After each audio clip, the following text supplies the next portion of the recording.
வணக்கம். உள்ளது உள்ளபடிக்கு உங்களை வரவேற்பது விக்ரம். இன்றைய நிகழ்ச்சியில் நாம் பார்க்க இருக்கும் பிரச்சனை மீண்டும் தமிழ்நாட்டில் மின்தடை. அதாவது கடந்த காலங்களில் தமிழ்நாட்டில் ஏற்பட்டக்கூடிய மின்தடையின் காரணமாக தமிழ்நாடு இருளில் மூழ்கியது.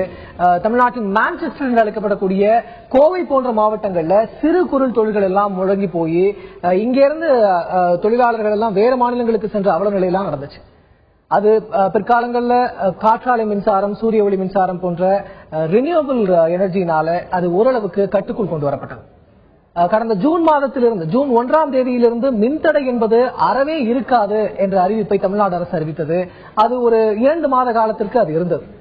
எனினும் 3 மாதங்கள்ல மீண்டும் ஒரு அதிர்ச்சி அளிக்கக்கூடிய அறிவிப்பை டான்ஜெட்கோ எனப்படக்கூடிய தமிழ்நாடு மின்சார உற்பத்தி மற்றும் பகிர்மான கழகம் அறிவித்திருக்கிறது. அது என்ன அறிவிப்புன்னு தெரியுமா? அதாவது இன்றிலிருந்து, அதாவது இன்னும் கொஞ்ச நாட்களிலிருந்து 20% மின்தடை என்பது ஹை டென்ஷன் கஸ்டமர்ஸ் என்று அழைக்கக்கூடிய தொழில் செய்வோருக்கு 20% மின்தடை இருக்குமா? அதாவது டிமாண்ட்ல 20%, எனர்ஜியில 20%. டிமாண்ட்ல 20%னா இப்போ உதாரணத்துக்கு ஒரு 500 கிலோ வோல்ட் ஆம்ஸ் சொல்லக்கூடிய 500 கேவிஏ உபயோகப்படுத்தக்கூடிய ஒரு தொழிற்சாலை என்பது இனிமே 20% போக வெறும் 400 கேவிஏ மட்டும்தான் உபயோகப்படுத்த முடியும். அதே போல எனர்ஜியில ஒரு 30,000 வாட் உபயோகப்படுத்தக்கூடிய ஒரு தொழிற்சாலை 20% போக 24,000 வாட் மட்டுமே உபயோகப்படுத்த முடியும். அதற்கு மேல உபயோகப்படுத்தினா பெனால்டி போடப்படும். அது தொடர்ச்சியா நடந்துகிட்டே இருந்ததுன்னு சொன்னா அவர்களுக்கு மின் இணைப்பு என்பது துண்டிக்கப்படும். இந்த மாதிரியான ஒரு அதிர்ச்சியான அறிவிப்பை டான்ஜெட்கோ அறிவித்திருக்கிறது. மேலும் டிஎன்இஆர்சி சொல்லக்கூடிய தமிழ்நாடு மின்சார ஒழுங்குமுறை ஆணையம் என்பது டாரிஃபையும் அதிகப்படுத்தியிருக்கிறது. அதாவது கட்டணம், மின் கட்டணத்தையும் உயர்த்தி இருக்கிறது. 15லிருந்து 30% வரை அனைவருக்குமான மின் கட்டணம் என்பது உயர்த்தப்பட்டிருக்கிறது. இதற்கான கருத்து கேட்பு கூட்டங்கள் நடத்தப்பட போகிறது. 25ஆம் தேதி வரை இதற்கான அவகாசத்தை டிஎன்இஆர்சி அறிவித்திருக்கிறது. பின்னர் இதற்கான மின் கட்டண உயர்வு என்பதும் அமலுக்கு வருவதற்கான வாய்ப்புகள் அதிகமாகவே இருக்கிறது.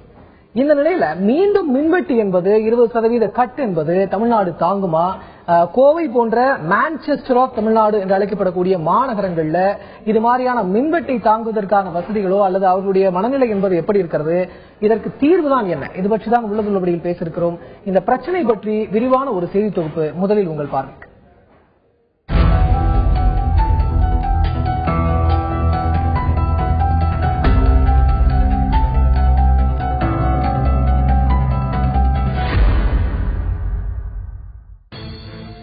தமிழ்நாட்டில் மீண்டும் மின்வெட்டு என்ற செய்தி கேட்டு பொதுமக்கள், விவசாயிகள், சிறிய அளவில் தொழில் செய்வோர் தொடங்கி பெருமுதலாளிகள் வரை அனைத்து தரப்பினரும் வேதனை அடைந்துள்ளனர். தமிழ்நாட்டில் கடந்த காலங்களில் ஏற்பட்ட மின் தட்டுப்பாட்டையும் அதனால் தமிழகம் இருளில் மூழ்கிய அவலத்தையும் யாரும் அவ்வளவு எளிதில் மறந்திருக்க முடியாது. இந்நிலையில் காற்றாலை மின்சாரமும் தமிழக அரசு தொடங்கிய சில புதிய மின்திட்டங்களும் செயல்பட தொடங்கியதை அடுத்து மின் தட்டுப்பாடு கொஞ்சம் சீரானது. இந்த ஆண்டு ஜூன் மாதம் முதல் மின் தட்டுப்பாடு அறவே இருக்காது என்று தமிழ்நாடு முதலமைச்சர் அறிவித்தார். அதைத் தொடர்ந்து மின்தடை குறைக்கப்பட்டது. ஆனால் 3 மாதங்களில் ஒரு அதிர்ச்சி அளிக்கும் அறிவிப்பை வெளியிட்டது டான்ஜெட்கோ எனப்படும் தமிழ்நாடு மின் உற்பத்தி மற்றும் பகிர்மான கழகம். அந்த அறிவிப்பில் மின்சாரம் அதிகம் உபயோகிக்கப்படாத தருணங்களில் நிறுவனங்களுக்கு 20 விழுக்காடு மின்தடை இருக்கும் என்றும் 15லிருந்து 30 விழுக்காடு வரை மின் கட்டணம் உயர்த்தப்படும் என்றும் கூறப்பட்டுள்ளது. இந்த அறிவிப்பால் கோவை போன்ற சிறு குறு தொழிற்சாலைகள் அதிக அளவில் இருக்கும் மாவட்டங்கள் பாதிக்கப்படும் என்கின்றனர் தொழிலதிபர்கள். கடந்த ஆண்டு மின்தடையால் ஏற்பட்ட பாதிப்பிலிருந்தே இன்னும் தாங்கள் மீண்டு வராத நிலையில் இந்த அறிவிப்பு மேலும் அதிர்ச்சி அளிப்பதாக தெரிவிக்கின்றனர். கோவையில் கடந்த காலங்களில் நிலவிய மின்வெட்டால் தொழில்கள் முடங்கி நெசவாளர்கள், தொழிற்சாலை கூலிகள் கஞ்சி தொட்டி தொடங்கிய அவலத்தை நினைவு கூறுகின்றனர். தொழில்கள் முற்றிலும் முடங்கிவிடும் என அஞ்சுகின்றனர். காற்றாலை மின்சாரம் கைவிட்டதை அடுத்து ஏற்பட்டுள்ள இந்த மின் தட்டுப்பாட்டை சீர் செய்ய என்ன வழி? இந்த பிரச்சினைக்கு தீர்வுதான் என்ன? காற்றாலை மின்சாரம் கைவிட்டதை எடுத்து அந்த ஒரு பிரேஸை நம்ம கவனிக்க வேண்டியிருக்கிறது. காற்றாலை மின்சாரம் 4000 மெகாவாட் அளவிற்கு நமக்கு கை கொடுத்து வந்தது. ஆனா இப்போ வெறும் 100-200 மெகாவாட் வாங்குவதே ரொம்ப பெரிய அரிதான ஒரு விஷயமாக ஆகிவிட்டது. இதுதான் உண்மையான மின் தட்டுப்பாட்டுக்கான காரணமா? விரிவாக பேசுவதற்காக, தொழில்கள் முடங்கிவிட்டது என்ற தரப்பிலே பேசுவதற்காக கோப்மாவினுடைய தலைவர் திரு மணிராஜ் நம்மோடு இணைகிறார். வணக்கம் திரு மணிராஜ். அதே போல கோவை போன்ற ஒரு பெருநகரம், அதாவது மான்செஸ்டர் என்று அழைக்கப்படக்கூடிய கோவை போன்ற ஒரு தொழில் நகரத்திலிருந்து கள தகவலை தருவதற்காக கோவை செய்தியாளர் நேசராஜ் நம்மோடு இணைகிறார். வணக்கம் நேசராஜ். இந்த பிரச்சனை பற்றி விரிவாக பேச இருக்கிறோம். முதலாவதாக இது பற்றி ஒரு சின்ன புள்ளி விவரத்தை பார்த்துள்ளோம். தமிழ்நாட்டில் மின் உற்பத்தி என்பது 12,600 மெகாவாட்டாக இருக்கிறது. உச்சபட்ச மின் தேவை என்பது 13,775 மெகாவாட். தமிழ்நாட்டு மொத்தத்திற்கும் தேவைப்படக்கூடிய மின்சாரம் என்பது 13,775. இதில் 12,600 மெகாவாட் மட்டுமே நாம் உற்பத்தி செய்கிறோம். அனல் மின் நிலையங்கள் மூலமாக வரக்கூடிய மின் உற்பத்தி என்பது எந்தெந்த அனல் மின் நிலையங்கள் நம்மிடம் இருக்கிறது? மேட்டூர் இருக்கிறது, தூத்துக்குடி அனல் மின் நிலையம் இருக்கிறது, எண்ணூர் அனல் மின் நிலையம், நெய்வேலி அனல் மின் நிலையம்.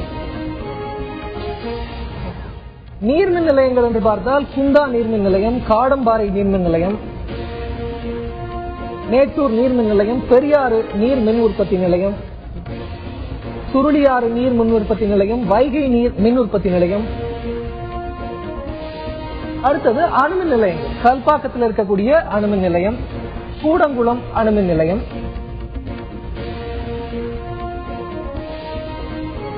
இந்த பிரச்சனை பற்றி விரிவாக பேசுவதற்காக களத்தில் இருக்கக்கூடிய செய்தியாளரிடம் முதலில் அணுகலாம். செய்தியாளர் நேசராஜ், வணக்கம். இப்ப நீங்க சொல்லுங்க, கோவை போன்ற ஒரு தொழில் மாவட்டம் இந்த மின்வெட்டு அறிவிப்பால், இந்த மின்தடை அறிவிப்பால் என்ன மாதிரியான நிலையில் இருக்கிறது? அவர்களுடைய மனநிலை எப்படி இருக்கிறது? நேசராஜ். கோவையில் கிட்டத்தட்ட சிறு குறு தொழில் அமைப்பைச் சேர்ந்த 50,000க்கும் மேற்பட்ட தொழிற்கூடங்கள் இயங்கி வருகின்றன. இதில் 5 லட்சத்திற்கும் மேற்பட்ட தொழிலாளர்கள் பணியாற்றி வருகின்றனர். இந்நிலையில் கடந்த ஒரு மாதத்திற்கு முன்பு சீரான மின்சாரம் வந்துள்ள நிலையில் தற்பொழுது 2 மணி நேரம் மின்வெட்டு நடந்துள்ளது என தெரிவித்துள்ளனர். அதேபோல தமிழ்நாடு ஒழுங்குமுறை ஆணையம் மின் கட்டணத்துக்கு உயர்வுக்கு பரிந்துரை பண்ணதை தொழிற்சங்கங்கள் வன்மையாக கண்டித்துள்ளன. குறிப்பாக ஒரு தொழிலாளர்களுக்கு குறைந்தபட்சம் 300 ரூபாய் கிடைக்கும் நேரத்தில் தற்போது மின்வெட்டு காரணத்தினால் அவர்களுக்கு 200 ரூபாய் மட்டுமே கிடைக்கிறது என தெரிவித்துள்ளனர். அதேபோல தொழிற்கூடங்களில் தற்பொழுது ஜாப் ஆர்டர்கள் எதுவும் இல்லாததால் அவர்கள் வாழ்வாதாரம் முற்றிலும் பாதிக்கப்பட்டு வருகிறது. இதுகுறித்து நம்மிடையே பேசுவதற்காக குறுந்தொழில் முனைவோர் சங்க தலைவர் ஜேம்ஸ் இருக்கார். அவர்கிட்ட கேட்போம். சார், இந்த தமிழ்நாடு ஒழுங்குமுறை ஆணையம் இந்த மின் கட்டண உயர்வை நீங்க எப்படி பாக்குறீங்க? தமிழகத்தில் ஏற்கனவே தொடர்ச்சியான மின்வெட்டால் இந்த தொழிற்சாலைகள் எல்லாமே முடக்கப்பட்டிருக்கின்ற நேரத்தில் இந்த மின்சார ஒழுங்குமுறை ஆணையம் என்பது ஒரு சர்வதிகாரத்தை கையில் வைத்துக் கொண்டு இன்று மின் கட்டணத்தை வருகின்ற அடுத்த மாதம் 15ஆம் தேதி அமல்படுத்தப்படும் என்று ஒரு ஆணவத்தின் உச்சத்தில் இருந்து அந்த ஆர்டர்களில் போட்டிருக்கின்றார்கள். பொதுவாக ஒழுங்குமுறை ஆணையம் என்பது இந்த மின் கட்டண உயர்வு என்பது குறைந்தபட்சம் கருத்து கேட்பு என்பது தமிழகம் முழுவதும் நடைபெறும். அதையும் கூட தமிழகத்தில் இந்த நடத்தாமல் இவர்கள் நிறைவேற்ற வேண்டும் என்று உத்தரவு என்பது வெந்த புண்ணில் வேலை பாய்ச்சுவதை போல இந்த ஒழுங்குமுறை ஆணையத்துடைய அறிவிப்பு என்பது எங்களுக்கெல்லாம் இருக்கின்றது. ஏனென்றால் கடந்த 2012ஆம் ஆண்டிலே கருத்து கணிப்பு கேட்டார்கள். அதற்கு முன்பாக சாதாரணமாக குறுந்தொழில் முனைவோர்கள் 3000 ரூபாய் முதல் கொண்டு சிறு தொழில் முனைவோர்கள் 4000 ரூபாய் என்று யூனிட் ஒன்றுக்கு நாங்கள் மின் கட்டணத்தை செலுத்தி வந்தோம். அந்த காலகட்டத்தில் இவர்கள் கருத்து கணிப்பெல்லாம் கேட்டு சென்றுவிட்டு மிகுந்த உச்சத்தில் சொல்ல போனால் அந்த 4 ரூபாய் 50 காசு யூனிட்டுக்கு என்று கட்டப்பட்டிருந்த நாங்கள் இன்று 7 ரூபாய் 50 காசு கட்டுற அளவுக்கு மின் கட்டண உயர்வு ஏற்படுத்தினார்கள். இந்த மின் கட்டண உயர்வே நாங்கள் இன்று வரைக்கும் மின்சார வாரியத்துக்கு கட்டுவதற்கு திணறி கொண்டிருக்கின்ற குறுந்தொழில் முனைவோர்களுக்கு மேலும் பேரடியாக இந்த மின் கட்டண உயர்வு இவர்கள் செய்வதற்கு இன்று ஆணை பிறப்பித்திருக்கின்றார்கள். இவர்கள் இப்படி ஒரு மின் கட்டண உயர்வு ஏற்படுத்துவார்களானால், இந்த கட்டணம் நிறைவேற்றப்படுமானால் இப்போ தமிழகத்தில் இருக்கின்ற குறு சிறு தொழில் என்பது முழுமையாக அளிக்கப்பட்டுவிடும். நான் ஒன்றே இந்த நேரத்தில் நாங்கள் பதிவு செய்ய விரும்புவது என்னவென்றால், இவர்கள் ஒழுங்குமுறை ஆணையம் மின் கட்டணத்தில் உயர்த்துவதில் காட்டுகிற இந்த அக்கறை தடையற்ற மின்சாரம் வழங்குவதற்கு இந்த மின்சார வாரியத்துக்கு இவர்கள் ஏதாவது வழிகாட்டியிருக்கின்றார்களா என்றால் இன்று வரைக்கும் இல்லை. தற்பொழுது இவர்கள் மின்கட்டணம் உயர்த்தவே சொல்லக்கூடிய இந்த தருணத்திலும் கூட தமிழகத்தில் மின் பற்றாக்குறையை காரணம் காட்டி பெரும் தொழிற்சாலைகளுக்கு 20% மின் பயன்பாட்டுக்கு தடையும், மாலை 6 to 10 மணி இரவு 10 மணி என்கின்ற பீக் அவர் என்று சொல்லக்கூடிய அந்த நேரத்தில் மின்சாரத்தை பயன்படுத்துவதற்கு முழுமையான தடையும், இரவு நேரத்தில் பெரும் தொழிற்சாலை இயங்குவதற்கும் தடையும் என்கின்ற அடிப்படையில் இந்த ஒட்டுமொத்தமாக தொழில்துறை முடக்கப்பட்டிருக்கின்ற இருக்கின்ற இந்த தருணத்தில் மீண்டும் இந்த மின் கட்டணம் உயர்வு என்று வருகின்ற பொழுது நிச்சயமாக சொல்கிறோம், இவர்கள் எல்லாம் நாங்கள் ஒழுங்குமுறை ஆணையத்தை சார்ந்து இருக்கின்றவர்கள் ஏதோ வானத்திலிருந்து குதித்து வந்து இங்கே உத்தரவுகள் போடுகின்றவர்களாக இருக்கின்றார்களுடைய மக்களுடைய மனநிலைகள் அறிந்து இந்த யதார்த்தமான சூழலில் தமிழகத்தில் உணர்ந்து இவர்கள் ஆணை பிறப்பதாக எங்களுக்கு தெரியவில்லை. இந்த கட்டண உயர்வு ஏற்படுமானால் ஏற்கனவே நாங்கள் சொன்னோம், இந்த மின் கட்டண உயர்வால் மின் வெட்டினால் இந்த தொழிலுக்கு முழுவதும் இந்த அளிக்கப்பட்டிருக்கின்றன. கோவை போன்ற தொழில் நகரங்களில் இப்பொழுது 40% குறுந்தொழில் முனைவோர்கள் இந்த தங்களுடைய தொழிலின் அடையாளம் கூட இல்லாமல் நாங்கள் இன்று இயங்கிக் கொண்டிருக்கிறோம். மிச்சம் மீதி இருப்பவர்கள் எங்களுக்கு இன்னும் சொல்ல போனால் வேறு தொழில்கள் தெரியாது, வேறு எங்கு செல்வது என்று என்ன செய்வது என்று அறியாத நாங்கள் இந்த தொழிலை நம்பி எங்களுக்கு வாழ்வாதாரம் கிடைக்கும் என்ற நம்பிக்கையின் பேரில் தான் இந்த தொழில் இருக்கிறோம். அந்த நம்பிக்கையிலும் கூட மண்ணை வாரி போடுகின்ற அளவுக்கு இந்த மின்கட்டண உயர்வுக்கு இவர்கள் உத்தரவு நல்கியிருக்கின்றார்கள். இது தமிழக மின்சார வாரியம் ஏற்று அமல்படுத்துமானால் உண்மையாலும் சொல்லுகிறோம், ஏற்கனவே நாங்கள் இந்தியாவிலே வந்து தொழில் முன்னேற்றம் அடைந்த மாநிலங்களில் 3வது இடத்துக்குள் இருந்த தமிழகம் இன்று கடைசி இடத்தில் தள்ளப்பட்டது. இனி கடைசி இடம் அல்ல, இந்த தொழில்துறைக்கு உண்டான அடையாளங்கள் அத்தனையும் தமிழகத்தில் இழக்கப்படும் என்பதை நாங்கள் இந்த மின்கட்டண உயர்வால் ஏற்படும் என்பதை நாங்கள் டாக்டின் மூலமாக நாங்கள் பதிவு செய்கிறோம். குறிப்பாக தற்பொழுது கோவையில் உள்ள சிறு குறு தொழில் அமைப்பைச் சேர்ந்தவர்கள் வாடகை கட்ட முடியாமலும் இவர்கள் திணறிக் கொண்டு வருகின்றனர். தொடர்ந்து இணைப்பில் இருங்க நேசராஜ்.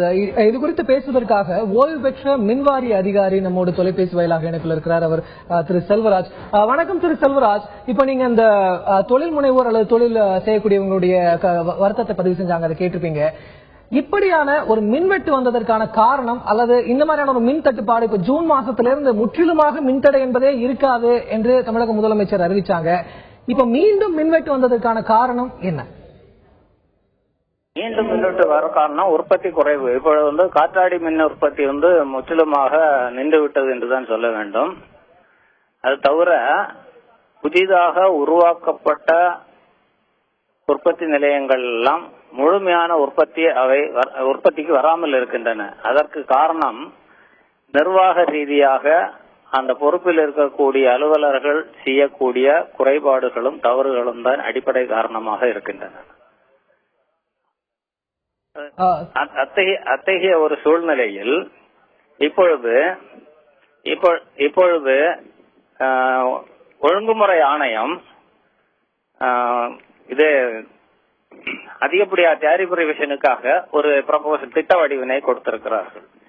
இதில் உள்ள ஒரு பிரச்சனை என்னவென்று சொன்னால், கடந்த காலங்களில் தமிழ்நாடு மின்சார ஒழுங்குமுறை ஆணையம் போட்ட பல அறிவுறுத்தல்களை மின்சார வாரியத்தில் இருக்கக்கூடிய உயர்மட்டத்தில் இருக்கக்கூடிய அலுவலர்கள் யாருமே செயல்படுத்தவே இல்லை. உதாரணத்துக்கு சொல்ல வேண்டும் என்று சொன்னால், தனிநபர்களிடம் தனியார் மின் உற்பத்தியாளரிடம் இருந்து வாங்க வேண்டிய மின்சாரம் சுமார் 15,000 கோடிக்குள் இருக்க வேண்டும் என்று 2012-13 ஆண்டுக்கு இந்த ஆணையம் உத்தரவிட்டது. ஆனால் மின்சார வாரியம் கிட்டத்தட்ட 27,000 கோடி ரூபாய்க்கு மின்சாரத்தினை தனியாரிடமிருந்து வாங்கி இருக்கிறார்கள். இதில் முறைகேடுகள் தான் அதிக அளவில் இருக்கின்றன. ஆனால் இத்தகைய ஒழுங்கீனங்களை செய்து கொண்டிருக்கக்கூடிய இந்த மின்சார வாரிய அதிகாரிகள் இப்பொழுது எங்கு இருக்கிறார்கள் என்று சொன்னால், இந்த மின்சார தொடர்பான அனைத்து பணிகளையும் மானிட்டர் செய்ய வேண்டிய நிலையில் தமிழ்நாடு மின்சார வாரிய ஒழுங்குமுறை ஆணையத்தில் அத்தனை பேரும் சென்று அமர்ந்திருக்கிறார்கள். ஒழுங்குமுறை ஆணைய தலைவர், 2 உறுப்பினர்கள், ஒரு செயலாளர் ஆகியோர் மின்சார வாரியத்திலிருந்து முறையாக செயல்படாமல் மின்சார வாரியத்திற்கு பெரிய அளவில் இழப்பீடுகளை ஏற்படுத்திய நபர்கள் இன்றைய தினம் அங்கு போய் அமர்ந்திருக்கிறார்கள். இதில் இப்பொழுது புதிதாக அவர்கள் கொடுத்துள்ள திட்ட வரைவினை பார்த்தோமே ஆனால், சட்டபூர்வமாக மின் சட்டம் 2003 படி அவர்களுக்கு இந்த மின்கட்டண உயர்வினை சொல்லுவதற்கு உரிமை இருக்கிறது. ஆனால் தார்மீக ரீதியாக இந்த மின்கட்டண உயர்வினை சொல்லுவதற்கு அவர்களுக்கு உரிமையும் இல்லை, அருகதையும் இல்லை என்பதுதான் உண்மையான நிலை. அத்தகைய நபர்கள் நடந்து கொண்டிருக்கும் முறைகேடுகளை சரி செய்யாமல் முறைகேடுகளுக்கு துணை நின்று அவர்களே முறைகேடுகளை புரிந்து கொண்டு இன்றைய தினம் அந்த அவர்கள் முறைகேடுகளால் ஏற்பட்ட இழப்புகளை பயனீட்டாளர்கள் தலையின் கட்டும் ஒரே நோக்கத்துடன் தான் செயல்பட்டுக் கொண்டிருக்கிறார்கள். தலைவர் கோப்மாவினுடைய தலைவர் திரு மணிராஜ் நம்மோடு நிற்கிறார். வணக்கம் திரு மணிராஜ். நீங்க சொல்லணும், கோவை போன்ற மாவட்டங்கள்ல இது மாதிரியான மின்வெட்டு அறிவிப்பினால் என்ன மாதிரியான பாதிப்புகள் ஏற்படுவதற்கான வாய்ப்புகள் இருக்கிறது? திரு மணிராஜ்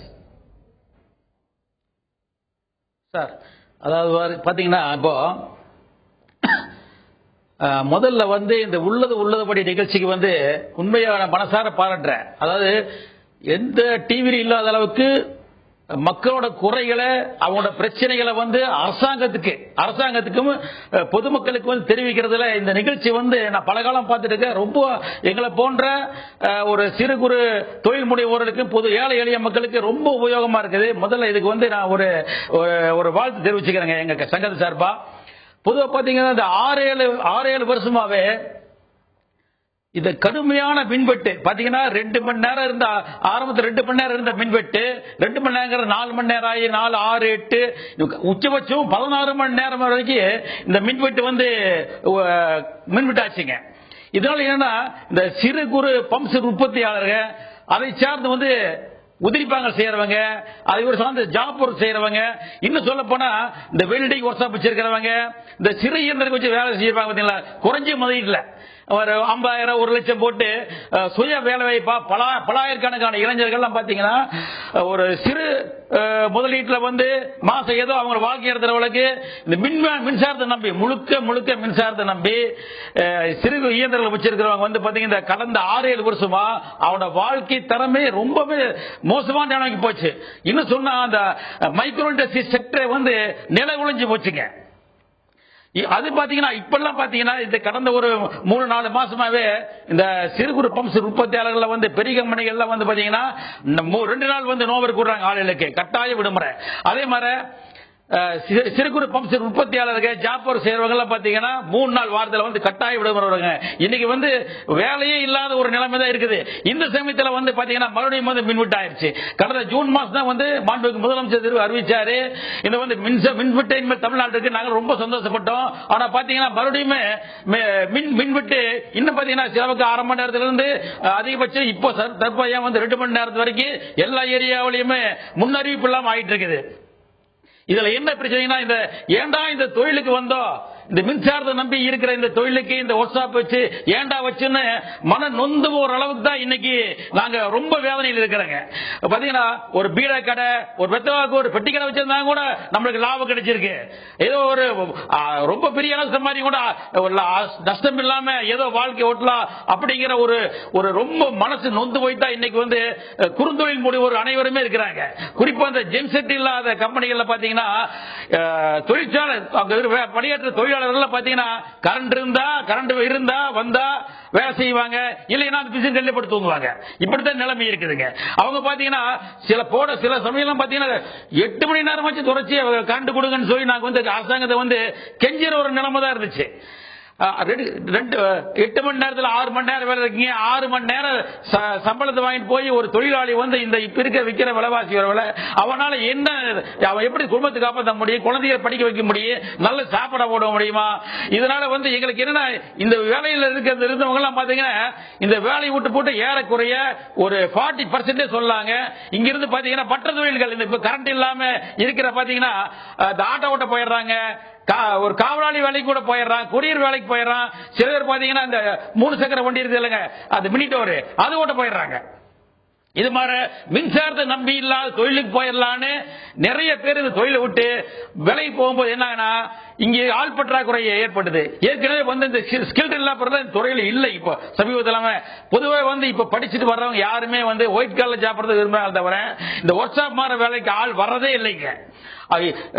ஒரு செல்போன் கம்பெனிக்கு வேலைக்கு போயிடுறாங்க, அல்லது ஒரு கொரியர் கம்பெனிக்கு வேலைக்கு போயிடுறாங்க, ஒரு ஆம்னி வேன் வாங்கி ஓட்ட போயிடுறாங்களே தவிர இந்த ஒர்க் ஷாப் வேலைக்கு புதுசா பல இருக்கு.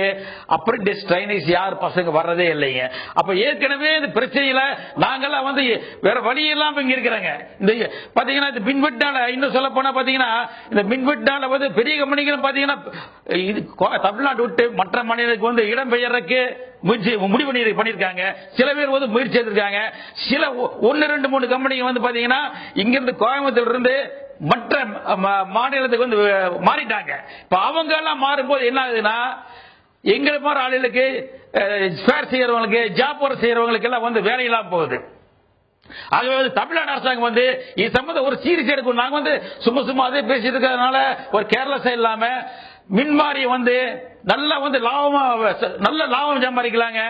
2 ரூபாய்க்கு வாங்கி 4 ரூபாய் 5 ரூபாய்க்கு கொடுக்குறாங்க. அப்ப எங்கேயும் இதாகுது? நல்ல ஒரு தரமான ஒரு நியாயமான நேர்மையான ஒரு அதிகாரிகளை கொண்ட ஒரு குழு அமைச்சு அதுல என்ன மிஸ்டேக், அந்த மின்சார வாரியத்தில் என்ன ஒழுங்குமுறை, அந்த நிர்வாகத்தில் என்ன கோளாறு, இதெல்லாம் கண்டுபிடிச்சு ஒரு ஆராய்ச்சி செஞ்சு பண்ணா கண்டு தாராளமா வந்து தமிழ்நாடு மின்சார வாரியம் நல்ல லாபத்தில் இறங்க இன்னும் குறைஞ்ச விலையில கொடுக்கலாங்க. திரு மணிராஜ், இப்ப நீங்க வந்து இந்த மின்சார வாரியம் கொடுக்கக்கூடிய கட்டணம் பற்றி பேசினால் நான் கேட்கிறேன். இப்போ 15 இருந்து 30% வரை டாரிஃபும், அதாவது மின் கட்டணமும் உயர்த்தப்படும் என்று அறிவித்திருக்கிறார்கள். இது சம்பந்தமான கூட்டம் என்பது, ஆலோசனை கூட்டம் அல்லது கருத்தறியும் கூட்டம் என்பது நடத்தப்பட்டிருக்கிறதா உங்கள் மாவட்டத்தில்? ஆமா சார், நான் வந்து பாத்தீங்கன்னா 2012 நடந்த அந்த தமிழ்நாடு ஒழுங்குமுறை மின்வாரிய அதிகாரி கூட்டம் RS வரத்தில் வந்துங்க, மாநகராட்சி கலைஞர் கோயம்புத்தூர் மாநகராட்சி கலைஞர் நடந்ததுங்க. அப்ப நான் கலந்துக்கிட்ட அந்த கூட்டத்தில் கலந்து மின்வாரி அதிகாரிகிட்ட வந்து எங்க சங்கத்து சார்பா வந்து பம்ப் செட் உற்பத்தியாளர் சங்க சார்பா ஒரு கோரிக்கை வச்சோம். ஐயா, இப்பதான் வந்து 10 மணி நேரம் 12 மணி நேரம் வர கரண்ட் கட் ஆயிட்டு இருக்குது. இந்த சமயத்தில் வந்து ஏற்கனவே நாங்க நொந்து நூலாயி செத்து சுண்ணாம்பா இருக்கிற இந்த சமயத்தில் வந்து மணி மின் கட்டணத்தை உயர்த்திருக்கு. எங்கிட்டயே வந்து கருத்து கேட்கறீங்க, என்னையா நாயா கொஞ்ச நாளைக்கு ஒரு 2 வருஷம் 3 வருஷம் தள்ளி வைங்க அப்படின்னு கொஞ்சம் எல்லாரும் கேட்டாங்க. கலந்துக்கிற எல்லாருமே கேட்டோம். ஆனா அவங்க என்ன சொல்லிட்டாங்க, அதெல்லாம் கிடையாது அப்படின்னு சொல்லிட்டு என்ன 2 ரூபாய் ஏத்துனாங்க. 2010 2 ரூபாய் ஏத்துனாங்க. அது 2 ரூபாய் இருந்தது 4 ரூபாய் பண்ணாங்க. அப்ப 2013 மே மாசம் வடி வந்தாங்க. வடி வச்சு நான் அந்த கூட்டத்தில் கலந்துக்கிட்டேன். அந்த கூட்டத்தில் கலந்துட்டு அந்த மின்வாரிய ஒழுங்குமுறை மின்வாரிய ஆணைய நீதிபதி நான் சொன்னேன், ஐயா நீங்க இப்பதான் வந்துட்டு போன சோடு கூட என்ன மறையல, நீங்க நான் வந்து நடந்து போன அந்த காடி சோடு கூட மறையலையே, அதுக்குள்ள மடி மின் கட்டணத்தை உயர்த்திற்கு கருத்து கேட்க படி வந்துட்டீங்களே, இது என்னையா நியாயம்? இப்பதானே ஏத்திட்டு போனீங்க 2 ரூபா 4 ரூபா பண்றீங்க அப்படின்னா. அப்போ நாங்க எல்லாரும் சொன்னோம், நீங்க எங்களோட கருத்து கேட்பு கூட்டம் வந்து ஒரு கண் துடைப்பு நாடகமா இருக்க வேண்டாம். எங்களோட குறைகளை அரசுக்கு தெரிவிங்க. அரசு கேட்கிற கட்டணத்தை வந்து உயர்த்தாதீங்க, குறைங்க அப்படின்னு சொல்றோம். அது கூட கேட்காம என்ன பண்ணாங்கன்னா 4 ரூபாய் 5 ரூபாய் பண்ணாங்க. 2013. இப்ப திரும்ப என்ன பண்றாங்கன்னா, போன மாசம் ஒழுங்குமுறை ஆணையம் வந்து அறிவிக்க விட்டுருக்காங்க 5 ரூபாய் 7 ரூபாய் பண்ற அப்படின்னு. இப்படியே தொடர்ச்சியை பண்ணிட்டு இருந்தாங்கன்னா ஒன்னு சொல்றாங்க, அந்த நிகழ்ச்சி மூலமா இந்த குறுந்தொழில் முனைவோர்கள் வந்து ஒவ்வொரு மாசம் ஆரம்பிச்சோன்னே தொழிலாளர்களுக்கு சம்பளம் கொடுக்கணுமே, ஐயோ என்ன பண்றது, வாடகை கொடுக்கணுமே என்ன பண்றது. அந்த சமயத்தில் பாத்தீங்கன்னா இந்த கரண்ட் பில் கட்டுற சமயத்தில் பாத்தீங்கன்னா 5 ரூபாய் வட்டி கூட போய் வாங்குவோம், பணம் கிடைக்காம எப்படியாவது கரண்ட் பில் கட்டி ஆகணுமே, இல்லைன்னா அடுத்த வந்து கட்டை பிடிக்கிட்டு போயிடுவானே என்ன பண்றதுன்னு வட்டிக்கு வாங்கி கட்டுற கம்பெனி நிறைய கம்பெனிகள் உண்டு. அப்படி ஏற்கனவே அதிகப்படுத்தப்பட்ட தொகையே எங்களால் செலுத்த முடியாத நிலைமையில இருக்கிற சிறு குறு தொழில் முனைவர்கள் எப்படிடா வெளியில போலான்னு இருக்கிற நிலைமையில மறுபடியும் வந்து மின் கட்டணத்தை வந்து உயர்த்துறது வந்து ஏற்கனவே எங்களை வந்து நாங்க வந்து மூச்சு விட முடியாம இருக்கிறோம். பாத்தீங்கன்னா இந்த மீனை தூக்கி தரையில போட்டா எப்படி வாயை பொழந்துட்டு இருக்கிறோமோ அது மாதிரி வாயில வந்து நாங்க வந்து மூச்சு விட்டு இருக்கிறோம். இப்ப வந்து இவன் மதிய அதிகமா கட்டணத்தை அதிகப்படுத்தினாங்கன்னா ஏற்கனவே வாயில மூச்சு விடுறதுமே குறைஞ்சு போய் ஆள் வந்து காணா போய நிலைமை தான் தமிழ்நாடு இந்த ஒழுங்குமுறை மின்வாரிய அதிகாரிகளால ஏற்பட போகுது. இந்த நிகழ்ச்சியின் மூலமா அந்த ஆணையத்துக்கு ஒரு வேண்டுகோள், தயவு செய்து இனிமேல் வந்து குறைஞ்சது ஒரு 3 வருஷத்துக்கு ஆச்சு இந்த மின் கட்டணத்தை வந்து உயர்த்தாம இருந்தீங்கன்னா அது வந்து குறுந்தொழில் முனைவோர்களை வந்து காப்பாத்துறதுக்கு ஏதோ உயிர் தண்ணி சொல்றாங்க, உயிர் தண்ணி கொடுக்கிற மாதிரி ஒரு நடவடிக்கையா இருக்கு. தயவு செய்து மின் கட்டணத்தை ஏத்தாதீங்க. அதே மாதிரி பாத்தீங்கன்னா திரு மணிராஜ், மின் கட்டணம் பற்றி உங்களுடைய வருத்தம் பதிவு செய்யப்பட்டிருக்கிறது. இது தொடர்ந்து பேசலாம். திரு மணிராஜ், திரு செல்வராஜ் நம்மோட இணைப்பில் இருக்காரு, அவர்கிட்ட கேட்கலாம். வணக்கம் திரு செல்வராஜ், நீங்க கேட்கிறீங்கன்னு நினைக்கிறேன். இந்த மின் கட்டணம் என்பது இப்படி உயர்த்தப்படுவதற்கான காரணம், இந்த ஒழுங்குமுறை ஆணையம் TNERC சொல்லக்கூடிய இந்த ரெகுலேட்டரி கமிஷன் என்பது உயர்த்துவதற்கான காரணம் என்ன?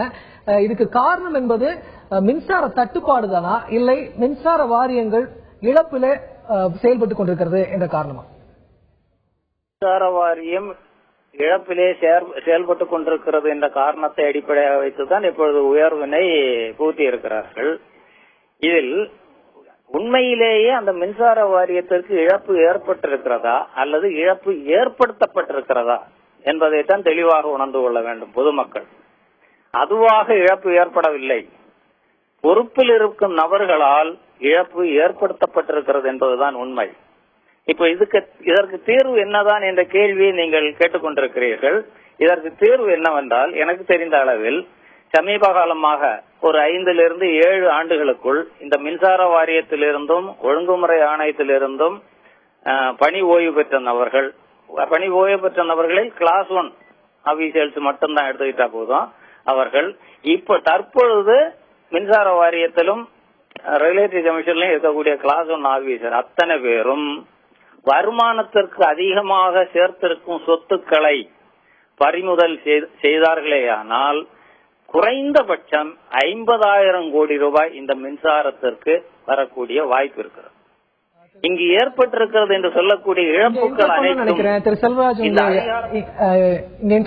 மன்னிக்கணும் திரு செல்வராஜ், அதாவது 50,000 மெகாவாட் அளவிற்கு 1.67 மெகாவாட் இந்தியாவில் உற்பத்தி செய்யப்படுது அப்படின்னு சொன்னா அதுல 50,000 மெகாவாட் அளவுக்கு ஒரு புள்ளி விவரத்துக்கு சொல்றேன்.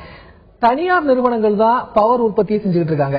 இப்ப தனியார் நிறுவனங்கள்ல இருந்து நம்மளுடைய அரசு வாங்குற பட்சத்துல அவங்க வைக்கக்கூடிய விலை தானே ரெகுலேட்டரி கமிஷனும் வைக்கிறதுக்கான வாய்ப்புகள் இருக்கிறது. அதை எப்படி நம்ம குற்றம் சொல்ல முடியும் திரு செல்வராஜ்? ரெகுலேட்டரி கமிஷன் நிர்ணயிக்கக்கூடிய விலை உண்மையாக அவர்களுக்கு என்ன செலவு ஏற்படுகிறதோ அதன் அடிப்படையில் முறையாக நிர்ணயிக்கப்பட வேண்டும். அதாவது மின்சார வாரியம் மோசமான நிர்வாகத்தை உடையது என்று சொல்லுவார்கள். இங்கு அனல் மின் நிலையத்தில் 1 யூனிட் மின்சாரம் உற்பத்தி செய்வதற்கு சுமார் ₹2.90 ஆகிறது. ஆனால் திறமையாக செயல்படுபவர்கள் என்று சொல்லக்கூடிய தனியார் நிறுவனங்களில் அனல் மின்சாரம் உற்பத்தி செய்வதற்கு குறைந்தபட்சம் ₹5.50 ₹15 வரையில் பில் கிளைம் செய்கிறார்கள் மின்சார வாரியத்திலிருந்து. மின்சார வாரியம் சரியாக செயல்படாத மின்சார வாரியத்தில் ₹2.90 ஒரு யூனிட் மின்சாரம் உற்பத்தி செய்யும் பொழுது திறமையாக செயல்படக்கூடிய தனியார் நிறுவனம் அதைவிட குறைவான செலவில் தான் மின்சாரத்தை உற்பத்தி செய்ய வேண்டும். அதாவது ஒரு யூனிட் என்பது ₹3 கீழே இருக்க வேண்டும். ஆனால் குறைந்தபட்சம் ₹5 ₹15 வரையில் இந்த ஒழுங்குமுறை ஆணையம் அவர்களுக்கு விலையினை நிர்ணயித்து கொடுத்திருக்கிறது. இதில் இன்னும் ஒரு வேடிக்கை என்னவென்றால், இப்போ தற்பொழுது தனியாரிடமிருந்து அந்த சோலார் பவர் வாங்குவதற்கு ஒரு ப்ரப்போசல் மின்சார வாரியத்திலிருந்து அனுப்பப்பட்டது. அந்த மின்சார வாரியத்தில் அனுப்பப்பட்ட ப்ரப்போசலை இப்பொழுது இருக்கக்கூடிய ஒழுங்குமுறை ஆணையத்தில் இருக்கக்கூடிய அலுவலர்கள் நிராகரித்து அனுப்பிவிட்டார்கள். இதில் உண்மை நிலை என்னவென்று சொன்னால், அந்த ப்ரப்போசல் அனுப்பியதே இப்பொழுது அங்கு ஒழுங்குமுறை ஆணையத்தில் இருக்கக்கூடிய அதிகாரிகள் மின்சார வாரியத்தில் பணி செய்து கொண்டிருக்கும் போது அவர்களால் அனுப்பப்பட்ட ப்ரப்போசல். அவர்களே இப்பொழுது ஒழுங்குமுறை ஆணையத்தில் அமர்ந்து கொண்டு அவர்கள் அனுப்பிய ப்ரப்போசலை சரியில்லை என்று நிராகரிக்கிறார்கள். இதில் இத்தகைய நிலைகளை எல்லாம் அந்த தொழில்துறை அதிபர் சொன்னது போல கடுமையான விசாரணைக்கு உள்ளாக்கப்பட வேண்டும் இந்த அனைத்து நபர்களும். அப்படி விசாரணைக்கு உள்ளாக்கப்பட்டால் அது வெளிப்படையான விசாரணையாக இருக்க வேண்டும். அப்படி விசாரணைக்கு உள்ளாக்கப்பட்டால் இவர்கள் சேர்த்து இருக்கக்கூடிய வருமானத்துக்கு அதிகமான சொத்துக்கள் எல்லாம் வெளிக்கொணர்வதற்குரிய வாய்ப்புகள் இருக்கிறது. திரு செல்வராஜ், இப்ப இந்த ஒழுங்குமுறை ஆணையம் என்பது கான்ஸ்டிடியூஷனல் பாடி என்பதை நாம் அறிவோம். மின்சார சட்டம் 2003 கீழே அமைக்கப்பட்ட வாரியங்கள் தான் இந்த ஆணையங்கள் தான் இதெல்லாமே. இப்போ இந்த ஆணையங்களை கட்டுப்படுத்தக்கூடிய அதிகாரம் என்பது அரசுக்கு இல்லையா? அதை கட்டுப்படுத்துவதற்கான மையம் என்பதோ அல்லது ஒரு வாட்ச்டாக் என்பதோ இல்லவே இல்லையா? இந்தியால ஒரு இண்டிபெண்டன்ட் பாடிங்கிறத அறிகிறோம், இண்டிபெண்டன்ட் பாடி என்பதை அறிகிறோம். அதை கட்டுப்படுத்துவதற்கு மானிட்டரிங் மெக்கானிசம் என்று ஒன்றுமே இல்லையா? இருக்கிறது, சென்ட்ரல் ரெகுலேட்டரி கமிஷன் இருக்கிறது.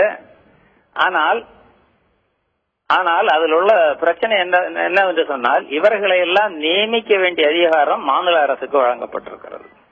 மாநில அரசுக்கு வழங்கப்பட்டிருக்கும் போது இவர்கள் என்ன செய்கிறார்கள்? மின்சார வாரியத்தில் பணிபுரிந்து கொண்டிருக்கக்கூடிய நபர்களைத்தான் இங்கு ஆணையத்துக்கும் போடுகிறார்கள். இந்த ஒரு நடைமுறை முற்றிலுமாக மாற்றப்பட வேண்டும். மின்சார வாரியத்தில் பணிபுரிந்திருக்கக்கூடிய யாரேனும் ஒரு நபரை மட்டும் வேண்டுமானால் நியமனம் செய்து கொள்ளலாம். மற்ற உறுப்பினர்கள் அனைவரும் வெளிநபர்களாக பொதுவானவர்களாக இருப்பார்களேயானால் நிச்சயமாக இந்த மின்சார வாரியத்தில் நடைபெறும் முறைகேடுகளை அவர்கள் தட்டி கேட்பதற்குரிய ஒரு மன உறுதி அவர்களுக்கு வரும். இல்லாத பட்சத்தில் இங்கு தவறு செய்து கொண்டிருந்த அதே நபர்களும் ஒன்றாக பணிபுரிந்து விட்டு தனியாக போயிருந்து இவர்கள் மேல் நடவடிக்கை எடுப்பதற்கு நிச்சயமாக அவர்கள் முன்வர மாட்டார்கள். இந்த நிலை மாற்றப்பட வேண்டும். தொடர்ந்து இணைப்பில் இருந்த திரு செல்வராஜ், மிகப்பெரிய ஒரு ஷாக்கிங் ரெவலேஷனா தான் இருக்கு. அதாவது மின்சார வாரியத்தில் பணிபுரிந்த அதிகாரிகளே ஒழுங்குமுறை ஆணையத்திலும் நியமிக்கப்படுகிறார்கள் என்பது ஒரு ஷாக்கிங்கான ரெவலேஷன் தான். தொடர்ந்து வேலூரில் இருந்து நமது செய்தியாளர் காண்டிபன் தரும் சில தகவல்களை கேட்கலாம். வேலூர் மாவட்டத்தில் மின்வெட்டு என்பது 13 சட்டமன்ற தொகுதிகளும் பல்வேறு காலநிலை அளவுகளில் தற்போது மின்வெட்டு ஏற்படுத்தப்பட்டு வருகிறது. குறிப்பாக பாத்தீங்கன்னா திருப்பத்தூர், வாணியம்பாடி, அரக்கோணம், ஷோலிங்கர் இந்த சட்டமன்ற தொகுதிகளில் காலை 2 மணி முதல் காலையில் 2 மணி நேரமும் மாலையில் 2 மணி நேரமும் மின்வெட்டு ஏற்படுத்தப்பட்டு வருகிறது. மேலும் ஆற்காடு, ராணிப்பேட்டை, வாலாஜா இந்த பகுதிகளில் காலையில் 1 மணி நேரத்திற்கு மின்சாரம் கொடுக்கப்பட்டு மீண்டும் 1 மணி நேரம் மின்சாரம் துண்டிக்கப்படுகிறது. இந்த மாதிரி 3 முறை காலையில் மின்சார துண்டிப்பு ஏற்படுத்துகிறார்கள். அதே நேரத்தில் மாலை நேரத்தில் அதே போன்று 3 மணி நேரமும் மின்சாரம் துண்டிப்பு ஏற்படுத்தப்படுகிறது. இதனால பாத்தீங்கன்னா அந்த பகுதியில் 6 மணி நேரம் மின் இணைப்பு துண்டிக்கப்படுகிறது. வேலூர், காட்பாடி இந்த 2 பகுதிகளில் காலையில் 2 மணி நேரமும் மாலை 2 மணி நேரமும் மின் இணைப்பு துண்டிக்கப்படுகிறது. இதனால பாதிப்புகள் பாத்தீங்கன்னா தொழில் நகரம், அதாவது தோல் தொழிலுக்கு முக்கியத்துவம் வாய்ந்த மாவட்டம் என்று சொன்னோம்னா வேலூர் தான் சொன்னோம். இதுல பாத்தீங்கன்னா சிறு குறு தொழில், இந்த தொழிலாளர்களும் தொழில் சார்ந்த உரிமையாளர்களும் பல்வேறு காலநிலைகளில் மின்சாரம் துண்டிக்கப்படுறதுனால பாதிக்கப்படுகிறார்கள். மேலும் இதுல இன்னொரு முக்கியமான அவல நிலையினால மாலை நேரத்தில் துண்டிக்கப்படக்கூடிய அந்த மின்வெட்டினால பள்ளி செல்லும் மாணவர்கள், கல்லூரி பயிலும் மாணவர்கள் இவர்களுக்கு மாலை நேரத்தில் படிக்கக்கூடிய அந்த நேரத்தில் மின் இணைப்பு துண்டிக்கப்படுகிறது, கல்வி பயிலக்கூடிய பாதிப்பும் ஏற்படுகிறது. அடுத்ததாக காஞ்சிபுரம் தன்ராஜ், செய்தியாளர் தன்ராஜ் தரும் கூடுதல் விவரங்களை கேட்கலாம். மாவட்டத்தை பொறுத்தவரையிலே பல்வேறு இடங்களிலே சிப்காட் தொழிற்சாலை இருக்கிறது. குறிப்பாக ஸ்ரீபெரும்புதூர், இருங்காட்டுக்கோட்டை, ஓரகடம் மற்றும் சிங்கப்பெருமாள் கோவில், மறைமல் நகர் உள்ளிட்ட பகுதிகளில் சிப்காட் தொழிற்சாலைகள் இயங்கி வருகிறது. இந்த தொழிற்சாலைகளில் பல்வேறு நாட்டினை சேர்ந்த எம்என்சி கம்பெனிகள் செயல்பட்டு அவர்களுக்கு தேவையான உதிரி பாகங்களை தயாரிக்கும் சிறு சிறு தொழிற்சாலைகள் அந்தந்த பகுதியில் நூற்றுக்கணக்கான கம்பெனிகள் செயல்பட்டு இருக்கிறது. இந்த கம்பெனிகளுக்கு தேவையான மின்சாரம் சீராக வழங்கப்படுவதில்லை என்று பொதுவாக குற்றச்சாட்டு இருக்கிறது. இதனால் வேலையாட்கள் வேலை இழந்து வருகிறார்களும் ஷிப்ட் முறையில் செயல்படும் தொழிற்சாலைகளில் இருக்கின்ற வேலையாட்கள் மின்வெட்டு அறிவிக்கப்படாத மின்வெட்டு பிரச்சனையினால் வேலை இழந்து திரும்பவும் வீடுகளுக்கு செல்ல வேண்டிய சூழ்நிலை ஏற்படுகிறது. இதனால் அவர்கள் வாழ்வாதாரம் பாதிக்கப்படுகிறது. மேலும் காஞ்சிபுரத்தை பொறுத்தவரையிலே காஞ்சிபுரத்தில் நெசவாளர்கள் அதிகம் இருக்கிறார்கள். அவர்களுக்கு தேவையான நெசவு தொழில் செய்வதற்கு மின்சாரம் முக்கிய பொருளாக இருக்கிறது. அது அவர்களுக்கு குறிப்பிட்ட காலகட்டத்தில் கிடைக்காமல் அவர்கள் சிரமப்படுகிறார்கள். அவர்களுக்கு தேவையான நூற்பாலைகள் பல்வேறு இடங்களில் இயங்கி வருகிறது. நூற்பாலைகளுக்கு தேவையான மின்சாரம் மின்வெட்டு பிரச்சனைகளால் அடிக்கடி தடை ஏற்படுகிறது. அதிலும் வியாபாரம் நோக்கமாக செயல்படுகின்ற வணிக நிறுவனங்கள் இந்த பகுதியில் அதிகமாக இருக்கிறது. வணிக நிறுவனங்களுக்கு தேவையான மின்சாரம் வெட்டு ஏற்படுவதால் அவர்களும் பெரும் சிரமத்தை சந்தித்துக் கொண்டிருக்கிறார்கள். மீண்டும் அறிவிக்கப்பட்டுள்ள இந்த மின்தடையால் தமிழ்நாடு தொழில்கள் முடங்கி போகக்கூடிய அபாயம் இருப்பதாக பல்வேறு தொழில் தரப்பினரும் சமூக ஆர்வலர்களும் தெரிவிக்கின்றனர். சீல் என்ன மாதிரியான நிலவரம்? திருச்சியிலிருந்து களத்திலிருந்து தகவலை தருவதற்காக செய்தியாளர் விஜயகோபால் இணைகிறார். வணக்கம் விஜயகோபால். திருச்சியில இந்த அறிவிப்பினால் யார் பாதிக்கப்பட்டிருக்கிறார்கள்? பாதிக்கப்பட்டவர்கள் சொல்லக்கூடிய கருத்து என்ன திரு விஜயகோபால்?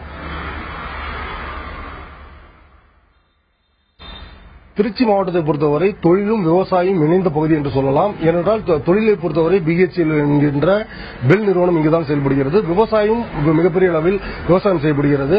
இந்த மின்வெட்டு என்பது திருச்சி மாவட்டத்தில் மட்டும் பார்த்தீர்கள் என்றால் மாநகர பகுதியில் 2 மணி நேரத்திலிருந்து 4 மணி நேரம் மின்வெட்டு அமலில் உள்ளது. இதேபோல புதுக்கோட்டை எடுத்துக்கொண்டீர்களானால் 4 மணி நேரத்திலிருந்து 6 மணி நேரம், அதாவது புறநகர பகுதியில் 6 மணி நேரத்துக்கு மேலாக மின்வெட்டு இருக்கிறது. தஞ்சாவூரை பொறுத்தவரை 2 மணி நேரத்திலிருந்து 4 மணி நேரம் மின்வெட்டு இருக்கிறது. கரூரை பொறுத்தவரை 6 மணி நேரத்திலிருந்து 8 மணி நேரம் மின்வெட்டு இருக்கிறது.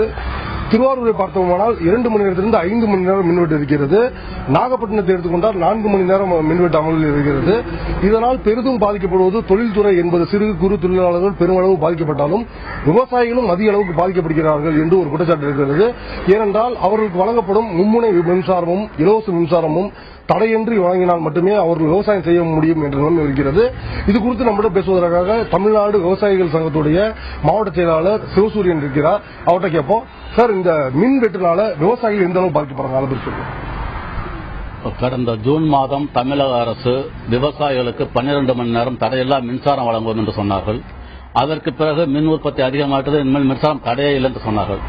ஆனால் கடந்த 1 மாத காலமாக தமிழகத்தில், குறிப்பாக திருச்சி மாவட்டத்தில் விவசாய பகுதிகளில் ஏறத்தாழ ஒரு 5 மணி நேரம் மின்வெட்டு வருகிறது. பகலில் 3 மணி நேரமும் இரவில் 2 மணி நேரமும் மின்வெட்டு வருகிறது.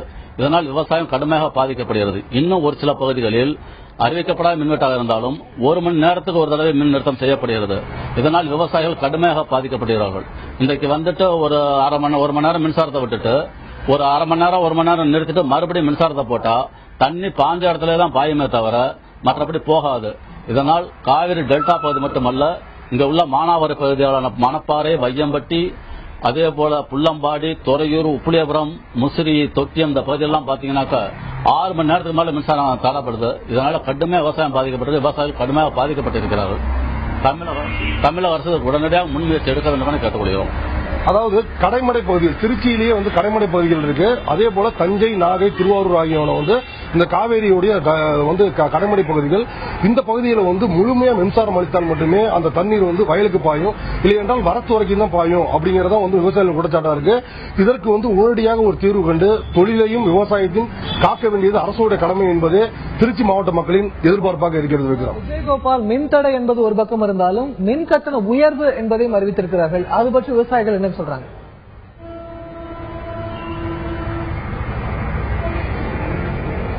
மின்கட்ட உயர்வு என்பதற்கு பொதுவாகவே பொதுமக்கள் தரப்பில் மிகப்பெரிய அதிருப்தி ஏற்பட்டுள்ளது. இது விவசாயிகளை எந்த அளவுக்கு பாதிக்கும் என்பது குறித்து அவருடைய கேட்போம். இந்த மின் கட்டண உயர்வும் அறிவித்திருக்காங்க, அது விவசாயிகளை எந்த அளவுக்கு பாதிக்கும்? இன்றைக்கு மின் கட்டண உயர்வு அறிவிக்கப்பட்டாலும் முன்னாள் முதல்வர் அவர்கள் தமிழகத்தில் அரசாங்கம் மானியம் கொடுத்து இந்த மின்வெட்டுக்கான உயர்வை நாங்களே ஏற்றுக்கொள்வோம் சொல்கிறார்கள். ஆனால் அது ஒரு ஆபத்தான விஷயம். இன்றைக்கு மத்திய அரசு மானியங்களை குறைப்பதும் வர வர மானியங்களை வெட்டுவதுமாக இருக்கின்றது. வருங்காலத்தில் இந்த மானியம் வெட்டப்பட்டால், மானியம் நிறுத்தப்பட்டால், அப்ப இந்த விவசாயிகளுடைய நிலை உயர்த்தப்பட்ட உயர்வு என்னாக என்பதை தமிழக அரசும் சிந்திக்க வேண்டும், மின்சார ஒழுங்குமுறை ஆணையம் சிந்திக்க வேண்டும். எனவே மின்சாரத்தில் இருக்கக்கூடிய குறைபாடுகளை, அந்த உற்பத்தியில் இருக்கக்கூடிய குறைபாடுகள், அதனுடைய செலவு குறைத்து மின் கட்டணத்தை உயர்த்தாமல் இருக்க வேண்டுமே தவிர மின் கட்டணத்தை உயர்த்துவோம் என்பது தவறான நடவடிக்கை என்பதுதான் எங்களுடைய கருத்து. அதாவது மின் கட்டண உயர்வு, மின் வெட்டு, இது போன்ற இந்த விஷயங்களில் அரசு முழுமையான கவனம் செலுத்த வேண்டும். குறிப்பாக சொல்ல வேண்டாம், புதிய மின் திட்டங்கள், அதாவது துவக்கப்பட்டு பாதியிலே கிடப்பில் போடப்பட்டுள்ள ஜெயகொண்டம், வள்ளூர் மின் நிலைய திட்டம் உள்ளிட்ட திட்டங்களில் அதிக அக்கறை செலுத்தி அதை உடனடியாக கொண்டு வந்தால், அதை சீர்வு செய்தால் மின்சாரத்தை மின்வெட்டு இருக்காது, மின் உயர் கட்டணத்துக்கு உயர்வு வழி இருக்காது என்பது பொதுமக்களின் கருத்தாக இருக்கிறது. தொடர்ந்து இணைப்பில் இருங்க விஜயகோபால். திரு செல்வராஜ் கிட்ட மீண்டும் போலாம். திரு செல்வராஜ், இப்ப அந்த விவசாயி சொன்னதை கேட்டிருப்பீங்க. அரசாங்கம் ஏழை எளிய மக்களை பாதிக்காத வகையில் தான் இந்த மின் கட்டண உயர்வு என்பது இருக்கும், அவங்களுக்கான மானியம் என்பது தடைபடாது என்று அறிவித்திருக்கிறது. இதை நீங்க எப்படி பாக்குறீங்க திரு செல்வராஜ்? மானியம் தடைபடாது என்று சொல்லுகிறார்கள். அரசு சென்ற மாதம் அறிவிப்பினை வெளியிட்டிருக்கிறது. ஆனால் இந்த வீடுகளுக்கு மின் இணைப்பு வழங்குகிறார்களே, இதில் பார்த்தோமே ஆனால் 2 மாதத்திற்கு 100 யூனிட் வரையிலும் பயன்படுத்தக்கூடிய பயனீட்டாளர்களுக்கு ₹1.50 அரசு மானியம் என்று சொல்லுகிறார்கள். அப்ப 100 யூனிட்னா ₹1.50 வச்சு ₹150 2 மாசத்துக்கு மானியம் கொடுக்கிறார்கள். ஒரு மாசத்துக்கு ₹75 மானியம் வருகிறது. இதை கொடுத்து விட்டு இப்ப என்ன பண்றாங்க, கமர்ஷியலுக்கு ரேட்டை ஏத்துறாங்க, இண்டஸ்ட்ரியலுக்கு ரேட்டை ஏத்துறாங்க. இண்டஸ்ட்ரியல் ப்ரொடக்ஷனை கெடுக்கிறாங்க மின்வெட்டு காரணத்தினால. இப்படி செய்யும் போது இந்த ₹75 மானியம் வாங்கிய இந்த தனிநபர்கள் எல்லாம் அவர்களுக்கு அன்றாட தேவையான மீதமுள்ள பொருட்கள், வீட்டுக்கு தேவையான பொருட்கள், சமையல் சாதனங்கள் எல்லாம் வாங்கும் பொழுது அவர்கள் குறைந்தபட்சம் ₹500 ₹1000 வரை மாதம் செலவு செய்ய வேண்டிய கட்டாய சூழ்நிலை ஏற்படும். ₹75 மானியத்தை கொடுத்து விட்டு ₹1000 அவர்களை அதிகப்படியாக செலவு செய்ய வைப்பதில் என்ன பொதுமக்களுக்கு நிவாரணம் வருகிறது? இதனை யாராவது தெளிவுபடுத்துவார்களா? போக்மானுடைய தலைவர் திரு மணிராஜ் மீண்டும் நினைக்கிறார். மணிராஜ் வணக்கம். இப்போ இந்த பிரச்சனைக்கு அரசு கிட்ட நீங்க வைக்கக்கூடிய முக்கியமான கோரிக்கை என்ன சார்? இப்ப குறுந்தொழில் முனைவோர்களுக்கு அவங்களுக்கு ஏதோ ஒரு சலுகை காட்டணும். இந்த மாதிரி ஒரு சிக்கலான, இக்கட்டான, ரொம்ப ஒரு மோசமான சூழ்நிலை தமிழ்நாடு அரசாங்கம் குறுந்தொழில் முனைவர்களுக்கு ஒரு சலுகை காட்டும் நாங்க எதிர்பார்க்கிறோம். குறிப்பா பாத்தீங்கன்னா இந்த 3A2 டேரிஃப் படி சில தொழிலுக்கு ஒரு 500 யூனிட் வரைக்கும் ஃப்ரீயா கொடுக்கறாங்க. அது குறுந்தொழில் முனைவோர்களுக்கு ஒரு 1000 யூனிட் வரைக்கும் 3A2 டேரிஃப் படி கொஞ்சம் ஃப்ரீயா கொடுத்துட்டு அதே மாதிரி வந்து ஒரு யூனிட் 3 ரூபா வசூல் பண்றாங்க. அதே அளவுக்கு எங்களுக்கு நாங்க வந்து வசூல் வைப்போம்னு நாங்க தமிழ்நாடு மின்சார ஒழுங்குமுறை ஆணையத்தில் வந்து நான் கேட்டுக்கிறோம். மின் பகிர்மான கழகத்துக்கு ஒரு வேண்டுகோள் வைக்கிறோம். பாத்தீங்கன்னா இப்ப ஏற்கனவே வந்து இந்த செல்வராஜ் சார் அவர் சொன்ன மாதிரிங்க அவங்க வந்து சம்பாதிச்சு பண்றது பறிமுதல் பண்றதுக்கு வாய்ப்பே இல்லை. ஆனா இனிமேலாவது இப்ப என்ன இருக்குன்னா அரசாங்க ஊழியர்கள் வந்து அரசாங்கத்தின் செல்ல பிள்ளைகளா இருக்காங்க. மற்ற நாங்க பொதுமக்கள் சவள பிள்ளைகளா மாறிட்டோம். இப்ப குறிப்பா இந்த குறுந்தொழில் முனைவோர்கள் வந்து சவள பிள்ளையாவ மாறிட்டோம். எங்களுக்கு வந்து எந்த ஒரு சலுகையும் அரசாங்கத்திலிருந்து கிடைக்கிறது இல்ல. இப்ப வந்து பாத்தீங்கன்னா விலைவாசி அதிகமாயிருச்சுன்னா கவர்மெண்ட் ஊழியர்களுக்கு அதிகம் பண்ணிடுறாங்க. அதே மாதிரி வந்து வீட்டு வாடகை அதிகமாயிருச்சுன்னா அவங்களை ஏற்றி கொடுத்துறாங்க. எல்லா சலுகையும் அவங்களுக்கு கிடைக்குது. கவர்மெண்டோட செல்ல பிள்ளையா இருக்காங்க. ஆனா வந்து தனியார்ல வேலை செய்யற தொழிலாளிகளும் சரி, இது மாதிரி குறுந்தொழில் முனைவோர்கள் சுயதொழில் செய்யற குறுந்தொழில் முனைவோர்களும் சரி, எந்தவித ஒரு கவர்மெண்ட் இருந்து எந்த ஒரு சலுகையோ எந்த ஒரு உதவியோ கிடைக்காத ஒரு சூழ்நிலை தான் எங்களுக்கு இருக்குது. ஆகவே குறுந்தொழில் முனைவோர்களுக்கு இப்ப வந்து 382 டேரிஃப் படி எங்களுக்கு வந்து ஒரு சலுகை கொடுத்து ஒரு 1000 யூனிட் வரைக்கும் இலவசம், ஒரு 1000 யூனிட் வரைக்கும் 3 ரூபா அந்த மாதிரி எங்களுக்கு ஒரு சலுகை கொடுக்கணும் நாங்க எதிர்பார்க்கிறோம். அப்ப ரெண்டாவது வந்து பாத்தீங்கன்னா 500 யூனிட் வரைக்கும் தான் வந்து இப்ப வந்து மானியம் கொடுக்கணும்னு சொல்றாங்க. 500க்கு மேல கிடையாது. ஆக 2 மாசத்துல 500 வந்து நடுத்தர குடும்பத்தில் இன்னும் சொல்ல போனா கூட்டு குடும்பங்கள்ல இன்னும் சொல்ல போனா இந்த ஒரே லைன் வாங்கிட்டு 10 வருஷம் 10 ரூம்ல பாத்தீங்கன்னா 10 சென்ட் இருக்குங்க. அது பாத்தீங்கன்னா அதுக்கு குறைஞ்சபட்சமே வந்து 3000-4000 ஓடிடு. ஆக வந்து இந்த குறுந்தொழில் கூடங்களுக்கு வந்து ரேட் வந்து தனிப்பட்ட முறை ரேட் வந்து குறைவா கொடுக்கணும். டேரிஃப்ல மாசம் வந்து கணக்கெடுக்கணும். அப்படி இருந்த ஓரளவுக்கு வந்து 500 யூனிட்களை நடுத்தர குடும்பங்கள் ஓரளவுக்கு பயிர் பெற்றுங்க.